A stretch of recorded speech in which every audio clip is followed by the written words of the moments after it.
Hi, I'm Vanessa Cole. I'm 32, I grew up in Philadelphia, and I'm a corporate strategist now. But that title, that position, that respect, all of that came much, much later, after all the chaos. And believe me, there was a lot of chaos. A few years ago, I found myself working for a massive Fortune 500 company in Denver. You know the type, right? Glass walls, open concept offices designed to feel collaborative but really just made you perpetually self-conscious. There were the mandated wellness seminars that felt more like cult inductions than actual stress relief. And of course, the toxic bosses. The kind who'd swan around in expensive yoga pants, pretending they were one of the team while subtly or not so subtly undermining everyone around them. I gave them 5 years. 5 years of my life, my youth, my drive. Late nights blurred into early mornings. Weekends were spent hunched over my laptop, chasing deadlines that felt arbitrary and soul-crushing. There were endless sacrifices, personal milestones missed, and a steadily growing pile of credit I was due. I poured everything I had into that company, believing that hard work, dedication, and demonstrable results would eventually pay off. I truly believed in the system. So when the moment finally came, when I felt I had undeniably earned that promotion, a VP role I'd been working towards, a position I'd already been unofficially performing for months, I walked into HR with my meticulously prepared presentation, my list of achievements, my data. I presented my case calmly, confidently, expecting the usual corporate dance, but ultimately a positive outcome. And do you know what they said? After all that, after 5 years of my blood, sweat, and tears, HR, specifically a man named Todd, who somehow managed to smile vacuously even as he delivered soul-crushing news, looked at me with an almost paternal pity and uttered the words that changed everything. He smiled, a thin, almost condescending line, and said, "Vanessa, you should be truly grateful for the job you have." Grateful. Grateful for what, exactly? Grateful for being chronically underpaid despite consistently exceeding targets? Grateful for having my ideas subtly, then overtly, stolen and repackaged by my superiors? Grateful for the constant low hum of sabotage that permeated the corporate air, or the casual humiliations disguised as constructive criticism? No, I was not grateful. Not for any of that. It was in that moment, sitting across from Todd in that sterile, beige office, that something inside me just snapped. A cold, clear resolve settled over me, pushing aside the swirling fury. Grateful? Fine, I would show them gratitude. Well, you'll never believe what I did next. It started innocently enough, with a simple spreadsheet. A tool I used every day, but this time it wasn't for quarterly projections. It was for cataloging every slight, every stolen idea, every toxic interaction. It was the start of an entirely for rent kind of strategy. And it ended spectacularly with me owning 62% of the very company that told me to just be grateful. Have you ever been told to just be grateful while someone else swooped in and took credit for your hard work? Have you ever felt that righteous, burning injustice that makes you want to rewrite the entire rulebook? Leave a comment below. I'm genuinely listening. I want to hear your stories. And please, don't forget to like and subscribe, because let me tell you, sweet, meticulously planned revenge has never tasted quite this delicious. DagTech Corporation. The name itself sounded so sleek, so cutting edge. On the surface, it was everything a modern tech consultancy firm was supposed to be: glossy, innovative, bustling with bright, young minds. Their marketing materials boasted about innovation, collaboration, and a vibrant work-life balance. What they didn't advertise was the work hard, gaslight harder mentality that was woven into the very fabric of the company culture. When I first joined, I genuinely bought into the dream. I was eager to prove myself, to climb the ladder, to be that ambitious female executive carving her path in a competitive industry. I tried to play the game, to navigate the subtle hierarchies and unspoken rules. I learned the art of the performative late night, the casual, I'll just grab dinner at my desk as a badge of honor. I even attempted to adopt the positive, can-do attitude, even when my gut was screaming that something was deeply wrong. My direct boss was Ellen Richter, a woman whose corporate persona was so polished it shone. She was 44, outwardly supportive, always offering advice that sounded helpful but subtly steered you away from any real spotlight. She was the queen of the backhanded compliment, the mentor who quietly ensured you never quite outshone her. She'd say things like, "Vanessa, that's a brilliant idea, but maybe we just tweak the language a bit so it aligns more with my vision." And then later, that tweaked idea would somehow become solely hers. She embodied corporate complacency masked with this thin veneer of feminism light, always talking about empowering women while actively stifling those below her. Then there was Todd Granger from HR, 39, always impeccably dressed in khakis and a polo shirt, with a smile pasted on his face that never quite reached his eyes. He was the smiling pit viper, the living embodiment of bureaucracy protecting the guilty. Todd lived by policy, not by justice. He could recite the company handbook verbatim, but compassion or true fairness seemed to be concepts foreign to him. He was the gatekeeper, the one who would nod sympathetically as you poured out your anxieties, only to later cite some obscure clause that effectively invalidated your concerns. He made you feel heard, right before he systematically ignored you. I genuinely tried to play nice. I believed that if I just kept my head down, delivered exceptional RISU, LTS, and maintained a positive attitude, my efforts would eventually be recognized. I went to the wellness seminars, even feigned interest in the corporate yoga. I networked, I collaborated, I took on extra projects. I put in the hours, burned the proverbial midnight oil, all with the unwavering belief that this was how you climbed the corporate ladder.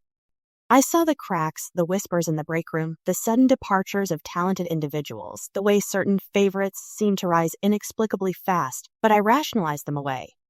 Every company had its quirks, right? I told myself these were just growing pains, part of the process of becoming a senior leader.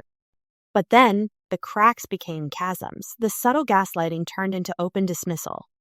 The stolen ideas became entire projects appropriated with not so much as a nod. The casual sabotage morphed into calculated maneuvers designed to keep me in my lane, safely beneath Ellen's gleaming corporate heel. The "Be Grateful" speech wasn't an isolated incident. It was the culmination of months, years of being conditioned to accept less, to simply perform and not question. It was the everyday corporate lie, chipping away at my resolve, until one day, the dam broke. And the person who delivered the final blow had no idea what was coming for them. The corporate lie might have been an everyday nuisance, but the betrayal, that was a knife in the back.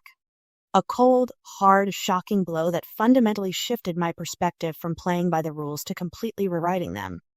It started with what should have been my crowning achievement at DagTech. For months, I had been painstakingly cultivating a relationship with a notoriously difficult and skeptical client, a global pharmaceutical giant. Everyone else had tried and failed. They said it couldn't be done. But I saw an opening, an unaddressed need, and I leveraged every bit of my strategic mind, every late night, every canceled weekend plan to tailor a bespoke solution. The pitch was flawless, the negotiations grueling, but I closed at a $12.5 million account. A truly monumental win for the firm and a personal triumph for me. The congratulatory emails poured in. My team was ecstatic. Ellen, my boss, even managed a somewhat convincing smile when she pulled me aside. "Vanessa," she purred, "absolutely phenomenal work. Truly, this is exactly the kind of initiative we look for in our leadership. You've really positioned yourself for big things."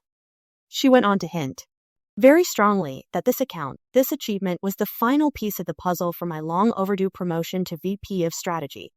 "Just a matter of dotting the I's and crossing the T's," she assured me. I walked out of that conversation on a cloud, feeling finally seen, finally recognized. I allowed myself to believe, just for a moment, that my faith in the system was finally going to be rewarded. 2 weeks later, the board meeting happened. This was it, I thought. My moment. Except it wasn't. Ellen stood at the podium, bathed in the glow of the projection screen. Her presentation, Project Phoenix, a new frontier in pharmaceutical partnerships, was stunning. The branding, the data, the projected growth, it was all there. My strategy, my analysis, my innovative solution, even some of my very specific phrasing. But as Ellen spoke, her hand gesture sweeping confidently, her voice resonating with authority, she never once mentioned my name. Not a single, solitary credit. She presented it all as her own, a brilliant stroke of her strategic genius. She spoke about my vision and my team's execution without ever acknowledging that I was the one who had literally built that vision from the ground up, brick by painful brick. When she finished, the applause was thunderous. The CEO himself stood up, beaming to congratulate her. And then came the announcement.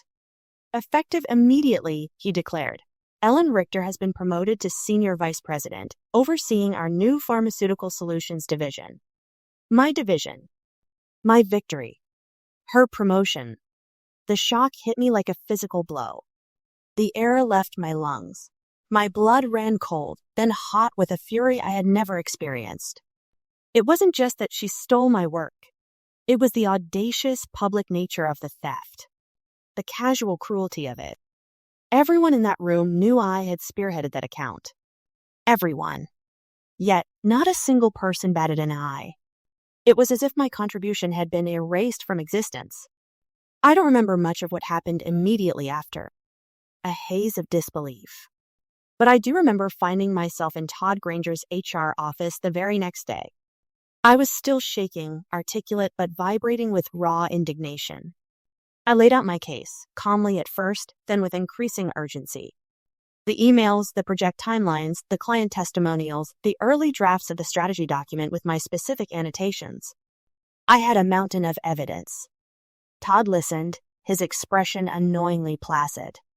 He nodded, he hummed, he even offered me a lukewarm cup of coffee. When I finished, breathless, he leaned back in his chair, clasped his hands over his slightly protruding belly, and delivered the ultimate corporate dismissal. Vanessa, he began, his voice condescendingly gentle, I understand your frustration. These things happen. But Ellen is a seasoned executive. She has a different level of experience, a different presence. She's simply more polished for that role right now. He paused, then delivered the cutting blow that mirrored his earlier condescension, stripping away any last shred of my dignity. Be grateful, Vanessa. You're just not VP material, not yet. Not VP material yet? After bringing in $12.5 million? After being promised the promotion just days earlier? That was it. The denial and rage fused into a cold, hard resolve. I sat there, outwardly composed, but internally, a fundamental shift occurred. The betrayal wasn't just Ellen's. It was the compa, Nye's. It was HR's. It was the entire rotten system. They wanted me to be grateful. Fine. I would give them something to be truly grateful for or truly afraid of. I walked out of Todd's office, not defeated, but reborn. And the very first thing I did was open that spreadsheet. The one I mentioned earlier. It was time to start documenting everything. Not just my work, but theirs. Every lie, every inconsistency, every crack in their carefully constructed facade. The game was no longer about climbing the ladder. It was about dismantling IT. After that conversation with Todd, everything changed. The initial shock and fury solidified into a chilling clarity. They wanted me to be grateful? Fine. But I wasn't just going to be grateful for my job. I was going to leverage the very intimate knowledge of that job to dismantle the structures that had enabled their deceit. My weapon wouldn't be dramatic confrontations or emotional pleas. My weapon would be knowledge. I started by looking at DagTech not as an employee trying to climb the ladder, but as an external consultant hired to expose its weaknesses. I already understood its external-facing strengths, its market position, its client base. What I needed to uncover were its internal vulnerabilities. Every system, every organization has them. It's usually where complacency sets in, where ethics are fudged for convenience, where the true rot begins. My first port of call was the financial reports. Not just the glossy, public-facing annual reports, but the internal audits, the departmental budgets, the expense accounts that were usually buried deep within the network drives. It was tedious work, cross-referencing, piecing together seemingly innocuous data points. But soon, patterns began to emerge. Executives with conflicts of interest. Shell corporations linked to board members. Suppliers being paid above market rates for services that seemed dubious.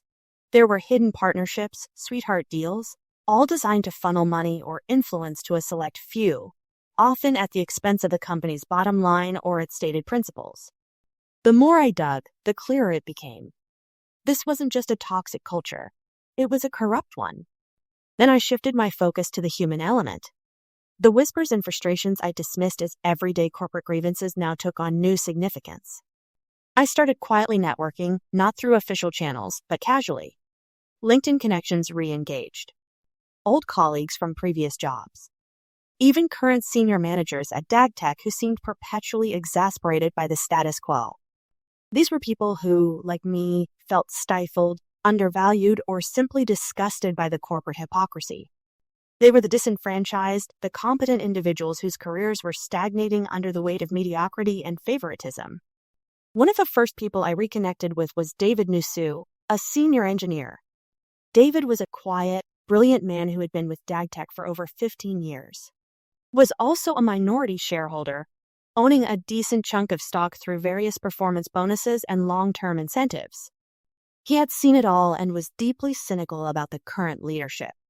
He was cautious, almost painfully so, but the fire in his belly for genuine change was still there, just buried under years of corporate disappointment. He became an invaluable source, giving me access to internal documents, network diagrams, and even snippets of recorded conversations that hinted at deeper malfeasance. He didn't actively collude, not at first, but he quietly provided the tools and directions needed for intelligent mining. My inquiries also led me to a rather intriguing, almost mythical figure in the world of corporate finance, Charles Lee. Charles was a venture capitalist, about 50, with a reputation for being ruthless, pragmatic, and remarkably effective at what he did. What he did, primarily, was orchestrate corporate coups. He specialized in what he called corporate restructuring, which was a polite term for identifying undervalued companies with incompetent leadership, building a strategic stake, and then initiating a hostile takeover. He wasn't ethical in the conventional sense, but he was strategic and, surprisingly, true to his word once an agreement was made. I found Charles through a mutual connection, an old client of mine who had spoken about him in hushed, reverent tones. Our first meeting was in a discreet downtown hotel lobby. I laid out my findings, carefully anonymized so as not to reveal my hand too early. I painted a picture of a company ripe for the picking, led by an inefficient and potentially compromised C-suite, while possessing immense untapped potential if properly stewarded. Charles listened, his eyes unblinking, occasionally interjecting with sharp, incisive questions. He didn't care about my personal vendetta. He cared about the numbers, the strategic opportunity. And he saw it. He recognized the value I had identified, the vulnerabilities I had meticulously cataloged. He saw the same weaknesses I did, but he saw them as opportunities for immense profit. He made it clear he wasn't interested in justice, he was interested in returns. But our interests, for the first time in my journey, aligned perfectly. My motivation was righteous fury and a desire for control. His was pure financial gain. Together, in our own ways, we both wanted the same outcome: new leadership and a new direction for DagTech. Charles became my unlikely and somewhat shadowy ally. The weapon was knowledge, and I was just beginning to understand how to truly wield IT. That knowledge was a weapon, yes, but a weapon needs an army to wield it. And so, over the next several months, I began to painstakingly assemble my silent army. It wasn't an army of soldiers, but of disgruntled employees, disillusioned board members, and opportunistic investors. Each person was a strategic piece on my chessboard, carefully moved and positioned. My base began with the individuals I had identified as frustrated senior managers. People like David Nusu, whose quiet resentment of the current stagnant leadership had turned into a simmering desire for change. These weren't easy conversations. Building trust, especially in a corporate environment steeped in paranoia, required a delicate touch. I never came out swinging, never outright accused. Instead, I carefully presented the facts, the patterns of mismanagement, the squandered opportunities. I spoke about the company's true potential, a potential that was being suffocated by incompetence and self-interest at the top. I appealed to their ambition, their sense of professional integrity, and sometimes their financial self-interest in seeing the company thrive. Our meetings were meticulous, almost clandestine. Not in smoky backrooms, no, but in quiet corners of upscale bars where the background chatter provided cover, in anonymous hotel lobbies late at night, or seemingly accidental encounters at industry conferences. I even utilized burner phones and encrypted messaging apps for sensitive communications. I ghostwrote proposals for new board members, carefully crafting their platforms to align with my vision of a revitalized DagTech, all while avoiding any trace of my involvement. These were not just theoretical proposals. They were strategic pathways for change, designed to appeal to specific factions within the company's power structure. My loyal junior analyst, Maya Ruiz, became an indispensable ally during this phase. She was 29, sharp as a tack, and utterly dedicated. She had seen me systematically undermined, and she had a quiet, burning indignation that matched my own. She thought I was just building a case for a new internal initiative, or perhaps a more powerful whistleblower complaint. I never explicitly told her my ultimate goal, not yet. But she helped me quietly compile reports, sift through leaked documents David provided, and cross-reference financial data that painted an increasingly damning picture of the CEO and his inner circle. She was my intelligence operative, a brilliant mind sifting through corporate noise to find the crucial signals. One of the most potent tools I deployed was a carefully constructed whistleblower document. It wasn't just a random expose. It was a comprehensive, meticulously sourced indictment of the current leadership's financial irregularities, conflicts of interest, and strategic missteps. I didn't release it publicly. Instead, I crafted multiple versions, subtly tailored, and anonymously attached them to annual reports and official company communications sent to individual board members and a select group of key institutional shareholders. The intent wasn't to create immediate panic, but to plant seeds of doubt, to sow distrust. To make them question, are we truly being told the whole story? The real power play, however, lay in connecting with the four key shareholders. These weren't just any shareholders. They were major institutional investors, long-term holders of DagTech stock who collectively controlled a staggering 38% of the company's shares. They were powerful, influential, and most importantly, increasingly dissatisfied with the company's stagnant performance under its current leadership.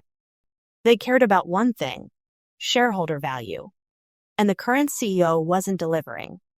Through a series of carefully orchestrated introductions, facilitated by Charles Lee's extensive network, and by presenting my meticulously compiled evidence of mismanagement and untapped potential, I gained their attention. I didn't speak of betrayal or revenge. I spoke of strategy, efficiency, and a clear path to exponential growth. I showed them where the company was bleeding money, where opportunities were being missed, and how a change in leadership could unlock billions in shareholder value. Charles Lee's presence was crucial here. His reputation gave my presentation an undeniable weight, a legitimacy that went beyond a disgruntled employee's complaint. He spoke their language, the language of calculated risk and immense returns. The plan I crafted was audacious, surgical. Remove the current CEO. Install myself as interim president during a stability period, a carefully worded phrase that sounded comforting but implied complete control. And all of this would happen during the annual shareholder meeting. It was the perfect stage, a place where the existing power structure believed they were most secure. Ellen and Todd, lost in their petty triumphs and bureaucratic complacency, suspected nothing. They saw me as a disgruntled, defeated employee. They had no idea I was building an army, preparing for a hostile takeover, right under their very noses. My silent army was ready. The TG day of the annual shareholder meeting dawned crisp and clear.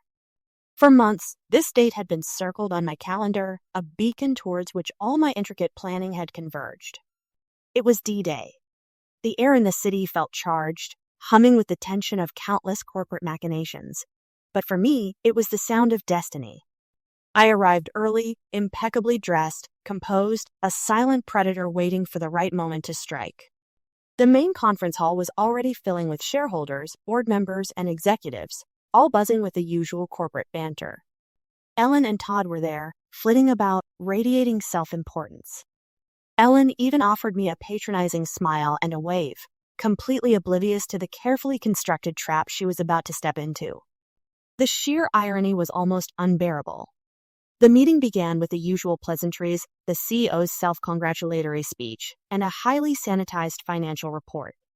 He droned on about record growth and unprecedented market penetration, completely ignoring the underlying rot I had exposed in my various whistleblower documents. Many of the shareholders looked bored, some checking their watches. But the 4 key institutional shareholders I had cultivated were different. They sat with an unnerving stillness, their attention sharp, their faces unreadable. Then came the moment for proxy votes and resolutions. This was the opening. First, the more routine proposals were dispatched. Then, from the front row, one of my allied shareholders, the representative from a major pension fund, a woman with a no-nonsense demeanor, rose. Her voice cut through the polite murmuring, proposing a sudden, unscheduled resolution. "Ladies and gentlemen," she began, "I move for a vote of no confidence in the current leadership and CEO." A gasp rippled through the room. The CEO, who had just been basking in his own monologue, visibly blanched. He sputtered, "On what grounds? This is highly irregular." Before he could regain his composure, David Nusu, another key ally and minority shareholder, stood up, calm and dignified. On the grounds of consistent underperformance, questionable financial practices, and a clear failure to adapt to market changes, all of which have been thoroughly documented and circulated among many of us present. A low murmur spread as confused board members began looking around, connecting the dots to the anonymous whistleblower reports they had recently received.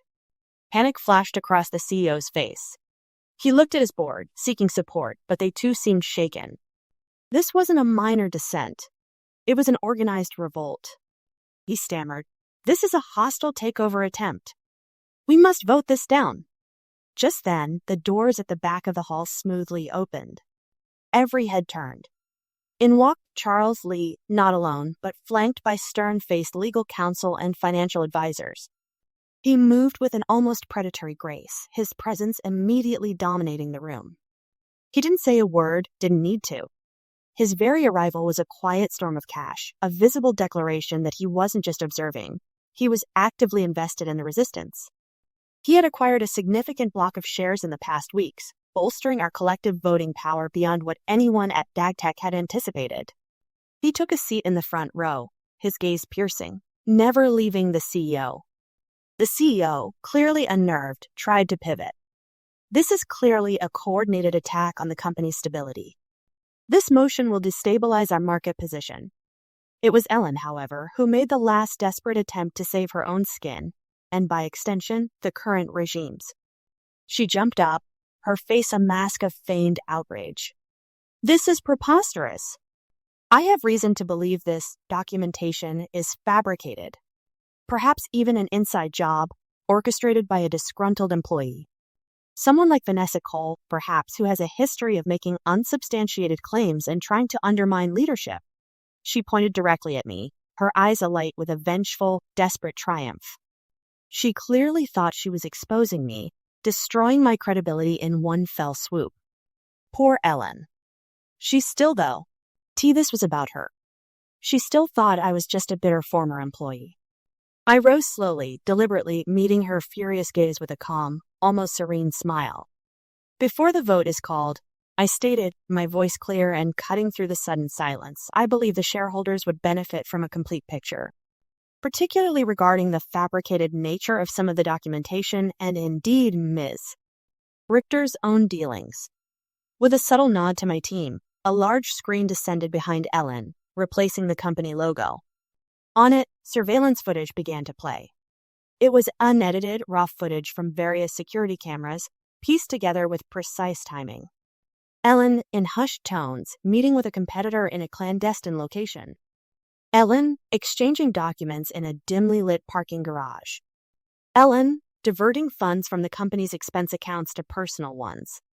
Small infractions, maybe, but together, they painted a damning portrait of a senior VP engaged in systematic, backdoor dealings that directly undermined DagTech's interests. The gasps in the room were deafening. Ellen crumpled, her face drained of color as the evidence of her betrayal played out for all to see. Her attempt at last-minute sabotage had backfired spectacularly. The vote was called. One by one, the hands went up. The 4 key shareholders. Charles Lee, whose vote carried immense weight. David Nusu. And a cascade of others, emboldened by the truth and the sheer display of coordinated power. Our silent army had manifested. The board, stunned and seeing the writing on the wall, shifted. Old loyalties crumbled under the undeniable pressure of financial interest and public exposure. The CEO stared, utterly blindsided, as the numbers on the screen confirmed his downfall. The verdict was clear, a resounding vote of no confidence. The board had flipped. The company, the very entity that had told me to be grateful, was now mine. My revenge wasn't just sweet. It was meticulously orchestrated, undeniably legal, and utterly complete. The shareholder meeting had ended in a whirlwind. The vote of no confidence was decisive. The board had buckled under the pressure of united shareholder sentiment and the undeniable evidence of mismanagement. The CEO was effectively ousted on the spot. And just as planned, a swift motion followed, put forth by one of the key institutional shareholders and seconded by Charles Lee, to appoint an interim president during a stability period. It was then that my name was put forward. Vanessa Cole, the same name that Todd had dismissed as not VP material yet. The same name Ellen had attempted to discredit moments earlier with a desperate, transparent smear campaign. The initial surprise in the room was palpable, but quickly it gave way to a grudging acceptance. The majority of votes had just swung my way. The shareholders trusted Charles Lee's judgment, and he had vouched for me, not with words, but with his significant investment in strategic backing. I was no longer just the corporate strategist. I was the queenmaker, or in this case, the queen. My first act as interim president of DagTech Corporation was precise and immediate. The dust had barely settled in the boardroom when I summoned Todd Granger to my newly acquired office, the corner office that had, until moments ago, belonged to the ousted CEO. He bustled in, his usual placid smile already slightly strained, clearly sensing a shift in the corporate winds, but blissfully unaware of the true extent of the storm. "Todd," I began, my voice calm, almost cordial, "thank you for coming." He started to launch into some rehearsed platitude about the company's resilience and his commitment to facilitating a smooth transition. I cut him off directly. "Todd, you're fired." His smile vanished, replaced by a look of bewildered shock. "Fired? On what grounds?" "I've upheld every company policy." "Exactly," I responded, leaning back in the plush leather chair, the irony rich and sweet on my tongue. "You uphold policy, not justice. Your role was to protect the company's best interests and its employees. Instead, you enabled a toxic culture, dismissed legitimate grievances, and actively participated in the suppression of talent. Your policies allowed for the very mismanagement we just voted out of existence. Your dismissal is effective immediately. Security will escort you out." His face turned a shade of crimson I hadn't thought possible as two discreet security personnel, already standing by the door, stepped forward. He didn't argue. He just stared at me, then at the security, and quietly, humiliatingly, walked out. Next was Ellen. Her exit was less dignified. She was in her office, gathering her things, clearly anticipating her fate, but perhaps not the manner of it. I sent security directly to her. There was no conversation, no explanation. Just a swift, clinical escort out of the building. I didn't want to see her, didn't need to. The surveillance footage of her backdoor dealings had already spoken volumes about her character. As she was let out, her face a mask of disbelief and fury, I heard hushed whispers from employees peeking out of their cubicles. The news traveled fast, but the true magnitude of the change, the full weight of the new future, was delivered directly to the entire company. Within hours, a live-streamed video broadcast was set up, accessible to every employee across all DagTech offices globally. I stood before the camera, no frills, no fancy graphics, just me. My confidence was absolute, honed by months of meticulous planning and the righteous fire that had fueled me. "Good afternoon, everyone," I began, my voice steady, projecting strength and resolve. "As you know, there have been significant changes at the top of DagTech Corporation today. The board, with the overwhelming support of our shareholders, has voted for a new direction. And I, Vanessa Cole, have been appointed interim president." A ripple of murmurs, perhaps surprise, perhaps a quiet cheer, would have gone through offices around the world. For too long, I continued, looking directly into the lens, addressing every single employee. This company has operated under a cloud of unspoken expectations. An expectation of gratitude for mere employment, even when that employment came with disrespect, stolen credit, and systemic mediocrity. an expectation that you simply be grateful for a job rather than strive for excellence and demand what you are truly worth. I paused, letting the words sink in. That era is over. Effective immediately, there will be no more gratitude for mediocrity. This company will no longer reward complacency or tolerate the suppression of talent. We will not be a place where ideas go uncredited or hard work is ignored. We will be a company that champions innovation, rewards true merit, and fosters an environment where every single one of you can thrive, openly and justly. I outlined my immediate priorities, a complete overhaul of the leadership structure. I introduced my new C-suite team, a blend of the brilliant, overlooked talent already within DagTech, like Maya Ruiz, whom I promoted to the youngest VP in DagTech's history, and strategic external hires. I pledged transparency, accountability, and a radical focus on the core mission of innovation and client success. This was DAG 2.0. The feeling was electric. I could feel the collective exhale, the unburdening of years of corporate oppression. I had taken back what was mine, but more importantly, I was taking back the potential of a company that had lost its way. The Queen had arrived, and her reign was just beginning to teach. The initial chaos of the takeover subsided, replaced by the steady roar of strategic reconstruction. As interim president, I didn't just swap out the furniture. I performed a complete corporate detoxification. The deadwood was cleared, the hidden pathways of corruption sealed, and accountability became the guiding principle. The sheer satisfaction of watching DagTech transform from a stagnant, toxic pond into a dynamic, thriving current was immense. The first few months were grueling. Long days, even longer nights, but this time, the sacrifices felt different. They were for a future I was actively building, not just for a vague promise of promotion. I promoted true talent, regardless of their tenure or fit in the old, broken system. Maya Ruiz, as promised, became DagTech's youngest VP, bringing a fresh, incisive perspective to our data analytics that quickly yielded tangible results. David Nusu, finally unburdened by the old guard, flourished, leading significant technological advancements.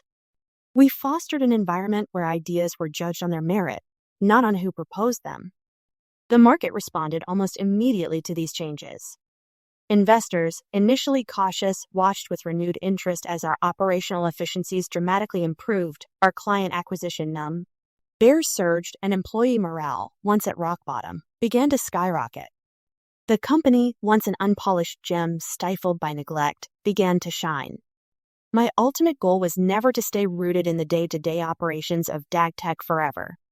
My objective was to reclaim my power, prove them wrong, and then leverage that success. The stability period I had engineered was, in essence, a masterclass in swift, decisive corporate turnaround. And the profits? They were, indeed, poetic. I orchestrated 2 strategic divestments of my equity in DagTech. The first, after 6 months, netted me a substantial amount that was well into the millions, validating Charles' Lee's strategic vision and my own. The second, a year later, saw me cash out even more, bringing my personal earnings from this hostile takeover to over $7.4 million. It was a sum that dwarfed any salary or bonus I could have ever earned under the old regime, and more than compensated for every unpaid hour, every stolen idea, every humiliating dismissal. I didn't completely walk away. I transitioned into the role of board chair, retaining significant influence without being bogged down by the daily grind. This allowed me to continue guiding the company's long-term vision, ensuring that DagTech 2.0 remained true to its new principles. Under the new leadership, the company continued its upward trajectory, its stock price not just recovering, but tripling from its pre-takeover value. But the most satisfying part of this entire saga wasn't just the money or even the power. It was the transformation. I channeled a significant portion of my new wealth and continued influence into building something else on the side. A startup incubator. And who did I staff it with? Former DAG employees. The ones who had been overlooked, undervalued, or laid off during the old regime's inefficient practices. The ones who, like me, had immense talent but had been told to be grateful for less. We nurtured their ideas, provided them with resources, and watched them thrive. It was a tangible testament to the raw talent that had been simmering beneath the surface, waiting for an opportunity. As I look back on it all, I mused on the nature of revenge, power, and what it truly means to have a seat at the table. Revenge isn't just about striking back. It's about reclaiming your narrative, rewriting the rules that were imposed on you. Power isn't just about control. It's about the ability to create, to uplift, to foster environments where others can flourish. I didn't just get my seat back. I built an entirely new table. A table where merit truly mattered, where ideas were embraced, and where no one would ever again be told to simply be grateful for the job. I didn't just win, I transformed the entire game. And that, my friends, is the most profound victory of all.